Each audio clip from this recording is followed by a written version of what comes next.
أعوذ بالله من الشيطان الرجيم بسم الله الرحمن الرحيم الحمد لله رب العالمين والصلاة والسلام على سيدنا ونبينا بالقاسم مصطفى محمد وعلى الطيبين الطاهرين المعصومين ولاة الله على أعدائهم أجمعين من يومنا هذا إلى قيام يوم الدين أما بعد فقد قال الله الحكيم في كتابه الكريم بسم الله الرحمن الرحيم قل لا أسألكم عليه أجرا إلا المودة في القربة. खुदावंद आलम कुरान मजीद में इरशाद फरमाए छे, ए रसूल ए लोगों ने कही दियो कि जे लोगो तमोने रिसालतना बदलामा तमोने रिसालतनो बदलो तमोने देवा मांगे छे, तमोए जेमनी हिदायत करी हिदायतना बदलामा तमोने कंईक आपवा मांगे छे, तो तमोने लोगोने कही दियो कि तमोने कांई नथी खपतुं सिवाय ई के तमारी अहले बैत साथे मवद्दत अने मोहब्बत राखे। ए रसूल के जे इंसानों हिदायत माटे आव्या हता अने एमनो सौथी मोटो जे मुअजिज़ो हतो जे कुरान मजीद के जे कयामत सुधी हरेक माटे मुअजिज़ो छे। ई कुरान मजीदना अंदर खुदावंद आलमे जे आपणा माटे हिदायतो राखी छे अने जे रसूल हिदायत आपणे बयान करी रह्या हता, रसूल खुदाए कुरान साथे अहले बैतनी भी अहमियत आपणा सामे देखाड़ी अने आखिरी हदीस जे रसूल खुदा बयान करी कि इन्नी तारिकुम फीकुम मुस्तक़लैन किताब अल्लाह व इत्रदी, कि हूँ तमारा दरमियान में हूँ तमारा वश में बे वस्तु बहु ज इम्पोर्टન્ટ वस्तु है, ई तमारा सामे मूकीने जाऊँ छुं। एक किताब अल्लाह अल्लाहनी किताब एटले कुरान मजीद, अने बीजी वस्तु है कि जे मारी अहले बैत छे, मारी अहले बैत छे। तो अहले बैत अलैहिस्सलामनी मोहब्बत आपणा पर वाजिब करवामां आवी छे। जेवी रीते कुरान मजीद पर आपणे एमना पर अमल करीए छीए एवी रीते अहले बैत अलैहिस्सलामनी हिदायत पर भी आपणा माटे अमल करवू जरूरी छे। नौमा इमाम मोहम्मद तकी अलैहिस्सलाम के जेमनुं नाम भी रसूल खुदा नाम पर छे, केम के रसूल खुदा फरमावी गया कि अमारो जे हदीसना अंदर मशहूर हदीसना अंदर रसूल खुदा फरमाए कि अव्वलना मोहम्मद व औसतना मोहम्मद व आखिरना मोहम्मद व कुल्लुना मोहम्मद, कि अमारो पहलो भी मोहम्मद छे, अमारो वसलो भी मोहम्मद छे, अमारो छेल्लो भी मोहम्मद छे अने अमे बधाय मोहम्मद छे। तो पहला जे मोहम्मद छे एनाथी रसूल खुदा मुराद छे, वसला जे मोहम्मद छे एमांथी आपणा पांचमो इमाम मोहम्मद बाकिर अने आपणा नवमा इमाम मोहम्मद तकी अने छेल्ला मोहम्मद के जे आपणे जेने इमाम ज़मान नामथी याद करीए छीए अने बधाय मोहम्मद छे। तो जेवी रीते रसूल खुदानी मोहब्बत आपणा दिलोमां राखवी जोईए एवी रीते आपणा माटे जरूरी छे कि आपणे बधाय अहले बैत अलैहिस्सलामनी मोहब्बत आपणा दिलोमां आपणे राखवी जोईए। तो ज्यां रसूल खुदानी मोहब्बत आपणा दिलोमां राखीए एवी रीते आपणे बी आपणा नवमा इमाम मोहम्मद तकी अलैहिस्सलामनी मोहब्बत आपणा दिलोमां राखवी जोईए। अने इमाम मोहम्मद तकी अलैहिस्सलामनी शहादत जे बयान करवामां आवे छे कि एमनी शहादत केवी रीते थई, एमनुं नाम शुं हतुं, ए केटला वर्ष जीव्या, एमना पप्पानुं नाम शुं हतुं, एमनी मम्मानुं नाम शुं हतुं, ए मुख्तसर बोलना अंदर तमारा समक्ष बयान करवा मांगु छुं। सौथी पहली वस्तु कि इमामनुं नाम शुं हतुं। इमामनुं नाम जे हमणां में बयान कर्युं कि इमामनुं नाम मोहम्मद एमनुं नाम हतुं।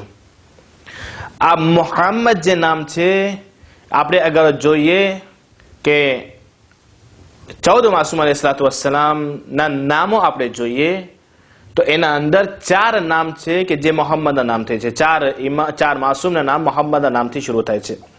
पहला रसूल खुदा, बीजा 5मा इमाम, त्रीजा 9मा इमाम अने चौथा इमाम ज़माना।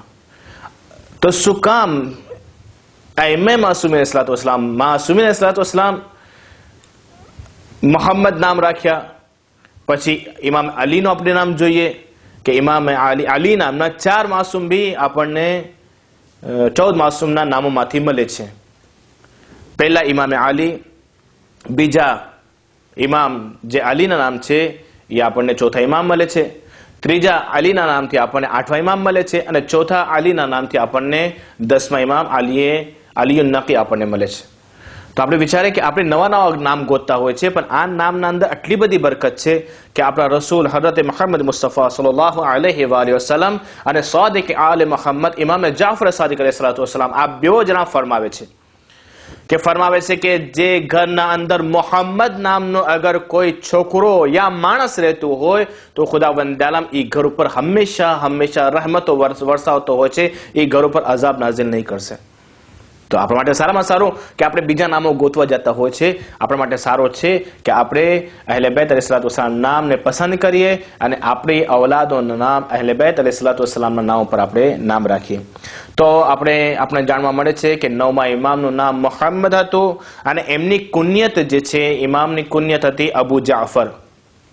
9મા ઇમામના જે મોટા દીકરા હતા, 9મા ઇમામના હદીસમાં રિવાયતના અંદર મળે છે કે 9મા ઇમામના 2 દીકરા હતા અને 3 દીકરીઓ હતી. 9મા ઇમામની 2 દીકરા, એમાંથી એક દીકરાનું નામ જાફર હતું અને બીજા દીકરાનું નામ અલી હતું, જેને આપણે અલી નકીથી યાદ કરીએ છીએ. તો પહેલો દીકરો છે જાફર, એના નામ ઉપર એમનું કુન્યત રાખવામાં આવી અબુ જાફર. અબુ જાફરથી એમને બોલાવવામાં આવતું હતું. લકબ જે છે ઇમામના, એ ઘણા બધા લકબ છે, એમાંથી મશહૂર જે લકબ છે એ લકબ છે મશહૂર કે જે આપણા દરમિયાનમાં જે આપણે બોલીએ છીએ તકી. આપણે જયારે પૂછવામાં આવે છે કે ઇમામનું નામ શું છે, 9મા ઇમામનું નામ, તો આપણે શું કહીએ છીએ કે મોહમ્મદ તકી. અસલ નામ મોહમ્મદ છે, તકી એમનું લકબ છે. તો તકી એટલે ડરવા વાળો, ખુદાથી ડરવા વાળો, જે મુત્તકી માણસ હોય, જે પરહેજગાર માણસ હોય, ખુદાથી ડરતો હોય, એને કહેવાય તકી. તો આ ડરવા વાળા હઝરત ઇમામે મોહમ્મદ તકી અલૈહિસ્સલાતુ વસ્સલામ ઘણા ઇબાદત ગુજાર હતા અને ખુદાવંદ આલમથી બહુ જ વધારે ડરતા હતા. એમનો બીજો લકબ છે ઇમામનો જવાદ. જવાદ કોને કહેવાય છે? જવાદ એટલે બહુ જ વધારે સખાવત કરવા વાળો, બહુ જ વધારે જે સખાવત કરતો હોય એને જવાદ કહેવામાં આવે છે. અને ઇમામ ખરેખર બહુ જ વધારે સખાવત કરતા હતા. ત્રીજો લકબ જે ઇમામનો છે એ કહેવામાં છે કે ઇબ્નુર રઝા, એટલે ઇમામે રઝાના દીકરા. બધા એમને ઇબ્નુર રઝા કરીને નામથી યાદ કરતા હતા, કેમ કે 8મા ઇમામની એક જ ઔલાદ હતી અને એ બી હતા આપણા 9મા ઇમામ, ઇમામ મુહમ્મદ તકી અલૈહિસ્સલાતુ વસ્સલામ. એમની બીજું કોઈ 8મા ઇમામ બીજું કોઈ ઔલાદ નહોતી. તો આ એક જ છોકરા હતા ઇમામે રઝાના, એના કારણે બધા એમને ઇબ્નુર રઝા એટલે ઇમામે રઝાના દીકરા કરીને એમને બોલાવતા હતા.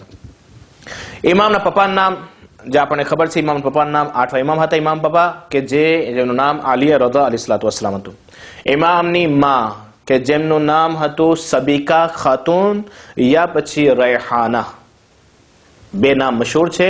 યા સબીકા ખાતુન, ઘણા કહે છે કે સબીકા ખાતુન નામ હતું અને ઘણા કહે છે કે રેહાના હતું. ખૈર, તો આ ઇમામનું નામ, ઇમામની મમાનું નામ હતું, કે જે સારામાં સારા નામો છે કે આપણે બી કોશિશ કરીએ કે આપણી ઔલાદો, આપણી દીકરી આપણા ઘરના અંદર પેદા થાય તો આપણે બી ઇમામની વાલદાનું નામ, ઇમામની મમાનું નામ ઉપર, યા પછી આપણે બીજા જનાબે સકીના છે, જનાબે ઝૈનબ છે, ઉમ્મે કુલસુમ છે, જનાબે ફાતિમા ઝરા છે, બીજા જે ઇસ્લામી નામો છે એ નામ ઇન્શાઅલ્લાહ રાખવાની કોશિશ કરીએ, કેમ કે એનો અસર બી આપણી ઔલાદો ઉપર આવે છે. ઇમામની વિલાદત 10 માહે રજબ 195 હિજરી માં ઇમામની વિલાદત થઈ. એટલે 195 કહેતા 195 માં ઇમામની વિલાદત થઈ 10 રજબના. ઇમામની મુદ્દત ઇમામત ઓહદો ઇમામે કેટલા વર્ષ સુધી સંભાળ્યા? 18 વર્ષ સુધી રિવાયતમાં મળે છે કે 18 વર્ષ સુધી ઇમામતનો ઓહદો ઇમામને મળ્યો.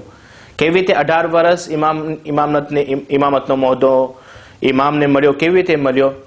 કેમ કે આપણે જે હિસ્તવારના અંદર આપણને મળે છે અને ખાસ કરીને મદ્રસાના બચ્ચાઓ બી આ વસ્તુ વધારે જાણે છે. જેટલા 14 માસૂમીન, માફ કરજો, જેટલા આપણા 12 ઇમામ છે, 12 ઇમામમાં સૌથી ઓછામાં ઓછી અગર કોઈ જિંદગી પસાર કર્યો હોય તો એ છે આપણા 9મા ઇમામ. ફકત અને ફકત 25 વર્ષ દુનિયામાં જીવ્યા છે, જાહેરમાં ફકત અને ફકત 25 વર્ષ. એના પછી આપણા 11મા ઇમામ 28 વર્ષ, 28 વર્ષ, 25 વર્ષ 9મા ઇમામ, 28 વર્ષ આપણા 11મા ઇમામ. સૌથી ઓછા અગર કોઈ જીવ્યા હોય ઇમામોના અંદર તો એ છે આપણા 9મા ઇમામ, કે જે ફક્ત 25 વર્ષ ઇમામત જીવ્યા છે. 7 વર્ષ સુધી 8મા ઇમામ જીવતા હતા. એટલે કે જ્યારે આપણા 9મા ઇમામની ઉંમર 7 વર્ષની થઈ ત્યાર સુધી 8મા ઇમામ જીવ્યા હતા. 7 વર્ષની ઉંમરમાં જ આપણા 9મા ઇમામ યતીમ થઈ ગયા. અને જ્યારે યતીમ થઈ ગયા તો એમના પછી યતીમી પછી ઇમામતનો ઓહદો આમના પાસે 9મા ઇમામ પાસે આવે છે. ઘણા કહે છે કે નાંદા હોય તો ઇમામત કેવી રીતે સંભાળી શકે છે? તો એના માટે સારામાં સારું એક્ઝામ્પલ છે કે જે કુરાન મજીદના અંદર જનાબે ઈસા જે બયાન કરે છે ખુદાવંદ આલમે એ કુરાન મજીદના અંદર બયાન કર્યું જનાબે ઈસા માટે. શું બયાન કર્યું ખુદાવંદ આલમે જનાબે ઈસા માટે? કે જ્યારે જનાબે ઈસા નાના હતા, 3 દિવસના હતા, તો એ વખતે જનાબે મરિયમને પૂછવામાં આવ્યું કે આ તમારી ઔલાદ ક્યાંથી આવી ગઈ? તો જનાબે મરિયમ ઇશારો કરે છે જનાબે ઈસા તરફ કે એને જ પૂછી લો. તો જનાબે ઈસાને પૂછવામાં આવ્યું તો જનાબે ઈસા શું ફરમાવે છે કે ઇન્ની અબ્દુલ્લાહ, कुरान मजीद ने आयत है सूर्य मरियम ना अंदर, इन्नी अब्दुल्लाह आतानी अल किताब वजअलनी नबिया, के हूँ अब्दुल्लाह अल्लाह नो बंदो छू, आतानी अल किताब खुदावंदाले મને કિતાબ અતા કરી છે, વજઅલની નબિયા અને ખુદાવંદાલે મને નબી બનાવી નાખ્યો છે. તો 3 દિવસની ઉંમર, 3 દિવસ દુનિયામાં આવે, 3 દિવસ થયા હોય તો નબી થઈ શકે છે. તો 7 વર્ષના ઇમામ કેમ ન થઈ શકે? તો આ સારામાં સારો એક્ઝામ્પલ છે. અગર કોઈ આપણને કહે કે 7 વર્ષની ઉંમરમાં કેવી રીતે ઇમામ થઈ શકે છે, તો 3 વર્ષમાં કેવી રીતે નબી થઈ શકે છે, એવી રીતે 7 વર્ષની ઉંમરમાં બી આપણા ઇમામ થઈ શકે છે. તો ઇમામ જ્યારે એમને ઇન્તકાલ થયો, એમની શહાદત થઈ, તો ઇમામ 25 વર્ષના હતા અને શહાદતની તારીખ ઇમામની જે બયાન કરવામાં આવે છે કે 29 ઝિલકાદ 200 હિજરી 220 હિજરીમાં ઇમામની શહાદત થઈ. ઇમામની શહાદત કોણ ઇમામને ઝહેર આપ્યું છે એ બયાન કરવામાં આવે છે કે ઇમામને જે ઝહેર આપ્યું છે એ જ ઇમામની બાયડી હતી કે જે ઇમામને ઝહેર આપ્યું. 2 ઇમામ આપણે પસાર થયા છે હિસ્તવારના અંદર કે જેમની બાયડીએ જ એમને ઝહેર આપ્યું હોય. પહેલા આપણા બીજા ઇમામ ઇમામે હસન અલૈહિસ્સલામ કે જેમની બાયડીનું નામ જોદા હતું, એ જોદાએ આપણા બીજા ઇમામને ઝહેર આપ્યું અને એમનાથી એમની શહાદત થઈ. અને બીજા આપણા 9મા ઇમામ છે કે જેની બાયડીનું નામ ઉમ્મુલ ફઝલ હતું. ઉમ્મુલ ફઝલ મામૂન રશીદની છોકરી હતી.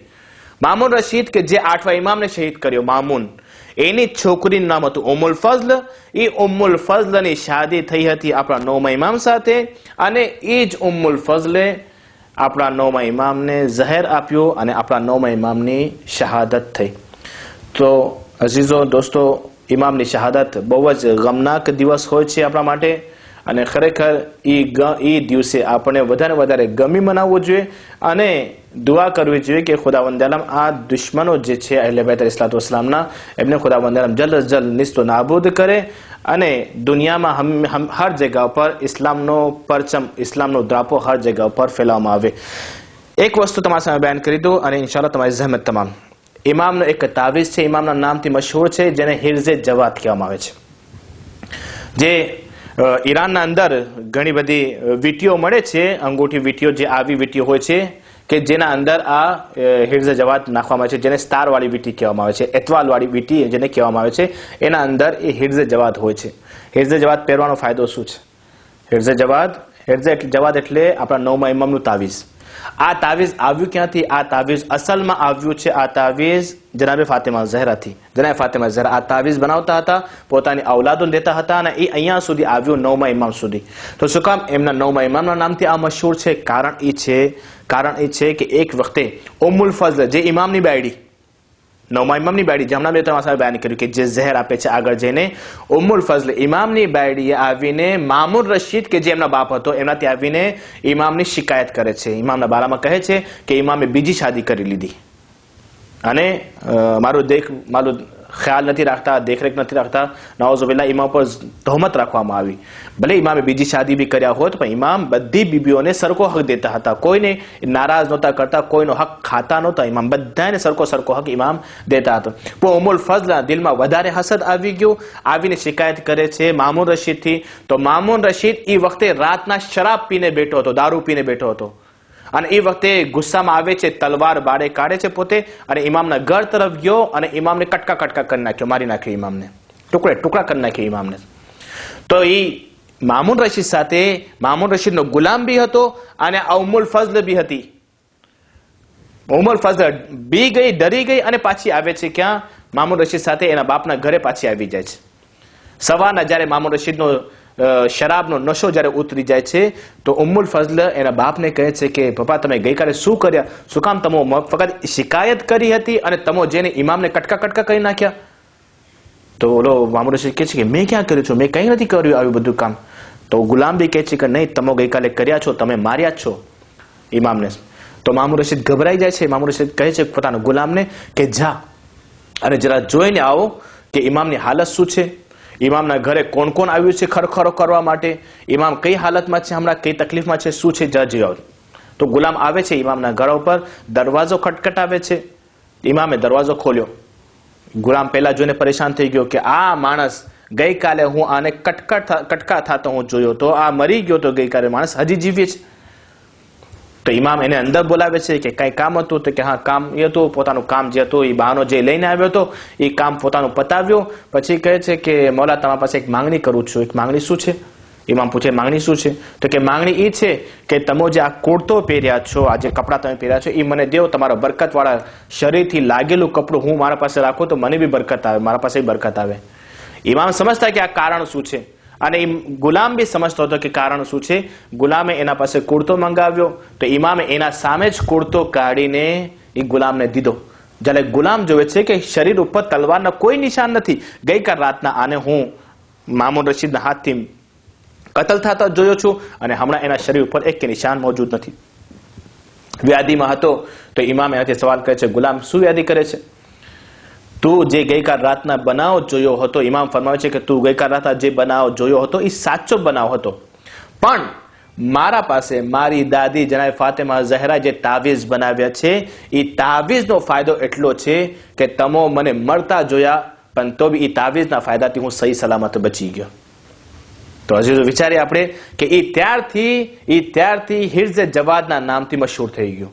હતું જનાબ ફાતિમા ઝહરાનું તાવીઝ, પણ મશહૂર થઈ ગયું હિર્ઝે જવાદ, એટલે જનાબે મોહમ્મદ તકી ઇમામે જવાદનું તાવીઝથી ત્યારથી પછી મશહૂર થઈ ગયું. અને આપણા પાસે હમણાં આપણને ઈરાનમાં મળે છે કે જે આપણને હરણની ચામડી ઉપર મળે છે, કાગળ ઉપર લખેલું મળે છે, અને એના પર રીત બી છે એની ઘણી બધી. એક આલિમ હતા મશહદના અંદર, એ પોતે દાવો મરહૂમ થઈ ગયા છે, પણ એ દાવો કરતા હતા, એ ગારંટી દેતા હતા કે આ હિર્ઝે જવાદ હું તમોને દઉં છું, તમો અગર આ હિર્ઝે જવાદને લઈને તમો કોઈને બી પહેરાવો, એના ઉપર તમો આગ નાખો યા તમો એને મારી નાખો, ગારંટી છે કે એ નહીં મળશે, ન એને આગ બાળી શકશે. એગા તમને ઇન્સાન ઉપર અનુભવ ના કરવો હોય તો જાઓ તમો જનાવરને બકરા ઉપર તમે બાંધો, બકરાના ગળામાં બાંધો, પછી તમે બકરાને ઝિબા કરો. મારી ગારંટી છે કે બકરા ઉપર તમે છરી નહીં ફેરવી શકશો. અને એવું જ બન્યું કે ગારંટી પોતે જે હિર્ઝે જવાદ પહેરવામાં આવ્યું ને, બકરા ઉપર છરી ફેરવામાં આવી, તો જે લોકો જેને ભરોસો નહોતો તાવીઝ ઉપર એ કર્યા, પણ જોવામાં આવ્યું કે નહીં હિર્ઝે જવાદ આટલો બધો ફાયદોકારક છે. તો આપણે બી કોશિશ કરીએ, આપણે બી હિર્ઝે જવાદ પહેરીએ અને આપણા બચ્ચાઓની બી હિફાજત કરવા માટે હિર્ઝે જવાદ પહેરાવવામાં આવે, તો એનાથી આપણે બી હિફાજત, આપણા બચ્ચાઓની હિફાજત. આપણે પરેશાન થતા હોય છે કે મારા બચ્ચા નજર લાગી જાય છે, અમારો કામ ધંધો ચાલતો ચાલતો ઓચિંતા રોકાઈ જાય છે, અમારું ઘરના અંદર કંઈ પ્રોબ્લેમ મુસીબતો થતી હોય છે. આ બધી દુઆઓ આપણને અહલે બેત ઇસ્લાતુ ઇસ્લામ બયાન કરી ગયા, એનાથી આપણને ફાયદો ઉપાડવામાં આવે. હિર્ઝે જવાદ બે જ લીનનું છે. હિર્ઝે જવાદ જે આ તાવીઝ જે છે એ તમારા સામે પડીને બયાન કરું કે શું છે. બિસ્મિલ્લાહિર रहमान रहीम या नूरो या बुरहानो या मुबीनो या मुनीरो या रब्बे इकफिनी शुरूर व आफात दुहूर व असअलुका नजाता यौमा युनफक़ु फिस्सूर. આ નાનકડી દુઆ છે કે જેને હિર્ઝે જવાદ કહેવામાં આવે છે, અને આ સારામાં સારી વસ્તુ છે કે ઈરાનના અંદર મળે છે, બીજા ઠેકાણે પણ મળે છે. એનાથી લઈ આપણે અને આપણે બી પહેરે, આપણા અવલાદ બચ્ચાઓને બી આપણે પહેરાવે, એનાથી આપણે હર મુસીબત, હર બલાઓ, તકલીફથી આપણે ઇન્શાઅલ્લાહ નજાતમાં રહેશું, હિફાજતમાં રહેશું. આપણે ખુદાવંદ આલમ પાસે દુઆ કરીએ કે પરવરદિગાર તને વાસ્તો આપે છે 14 માસૂમ अलैहिस्सलाम અને ખુसूसन इमाम जवाद अलैहिस्सलाम કે અમારી તમામની મુસીબતો, બલાઓ, તકલીફો, પરેશાની દૂર ફરમા. અમારા ઇમામ ઝમાન अलैहिस्सलाम ના ઝુહૂરમાં જલ્દી ફરમા. અમને બધા એના લશ્કરમાં શુમાર ફરમા. રબ્બના તકબ્બલ મિન્ના ઇન્નકા અંતસ સમીઉલ અલીમ.